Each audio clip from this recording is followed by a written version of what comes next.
Hey, what's going on guys? It's White Gaming, back again for another Generation Zero video. And today's just going to be a short one.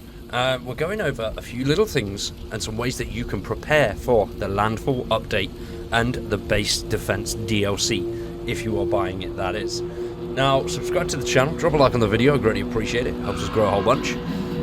First things first, this update is coming on the 8th of February, which is Tuesday, alongside the paid DLC, which is Base Defense. If you don't already know about these two items, there is a link down below in the description to a video which goes over every little bit about what these two items are.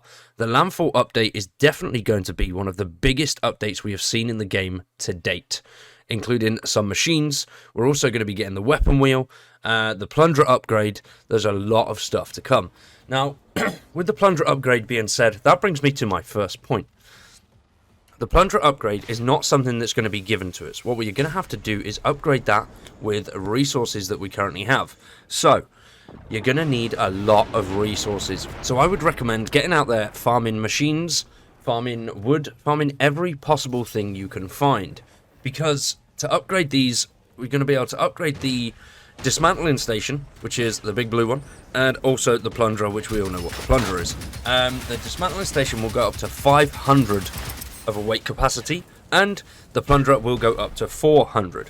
Now these won't be a one-time upgrade. This will go up in increments. So I'm pretty sure it was 4 parts from what I can remember from their dev letter. It goes up in 4 parts. We're going to need a lot of resources to actually get there. So definitely get out, farm machines, farm. If you really just want to get a nice load of stuff behind you, I'd recommend starting in the lower farmlands region and just taking on any old machines, because most machines give steel, which you're going to need a lot of steel. In the description below, there is also a link to a video which shows you where you can get all of the current materials from, for the best place to get them from certain machines, if you want to check that out.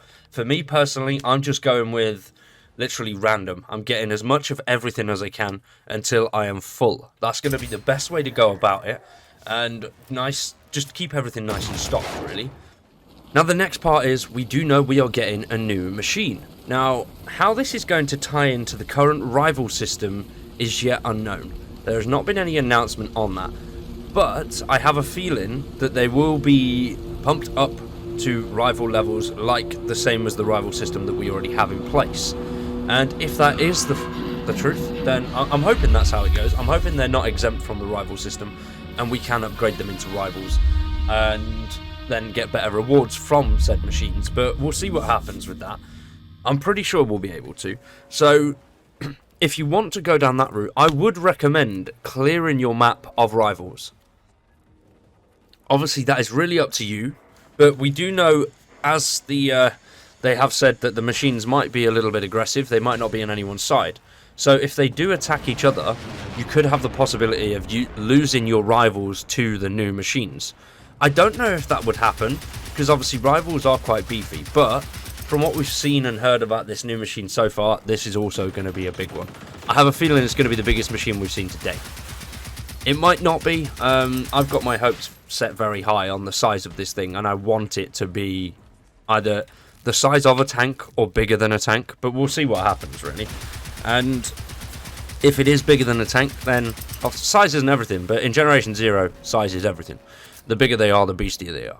So it could destroy the current rivals that we already have out there. So I'd recommend getting out there, destroying all of the rivals that you've got, so your map is nice and clear. Next up, obviously we're going to be getting base defense.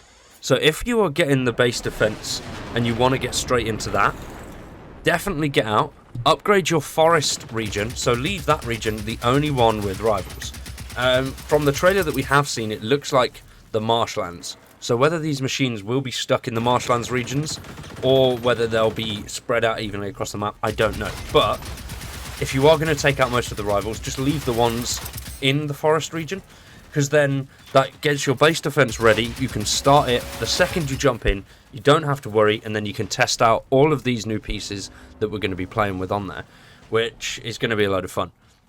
And also that ties into material collecting. But like I said, because we don't know if it is going to be rivals or not, whether they will be tied into the rival system. I think clearing the map of your rivals is just a nice way to go about it anyway, because it will get you loads of loot ready for this update. And if you've got all that loot ready, perfect. Next up, which is pretty much the final point here, and it's pretty obvious, but a lot of people might not think about it. But to be able to jump straight in, you're going to need a lot of resources.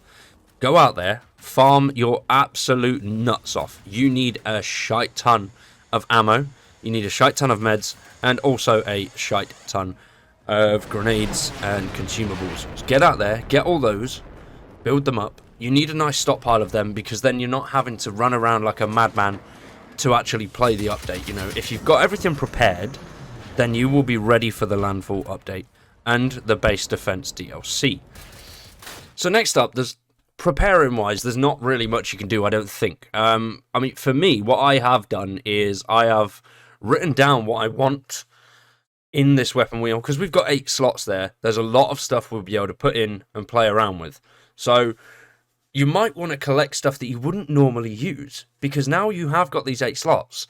There is so much more ways that you'll be able to play the game. Once this update drops, I'm going to go with... I've got loads of videos planned for this, and I cannot wait to actually show them. But it would be really, really cool. You know, just setting everything out, you've got everything ready to go, and then, like I said, once you've started it, you are in there like swimwear. You don't have to play, you don't have to do anything other than play the update. The weapon wheel is going to be a big part of it, and just knowing what you want set up, picking your favourite weapons. At the moment, I've got 4 weapons picked, ready to go in the weapon wheel, 2 medkits, and 2 either distraction or throwable items. So I'm ready to go, and it's just something that I was thinking about. And obviously you can play with different things, but having it set up, as soon as this game loads, I've got everything ready. I'm taking it out my plunger, I'm putting it in the wheel, bish bash bosh, jobs are good. Now this is optional, but I like to make sure I'm up to date on everything game-wise before we get the next update. So I like to go out and get as many collectibles as I can and do everything like that. Now, because I get a lot of comments asking where we can get experimental blueprints. So for the weapon ammo, the experimental stuff like the shock ammo and corrosive ammo and all that kind of stuff, and you get that through the base defense missions.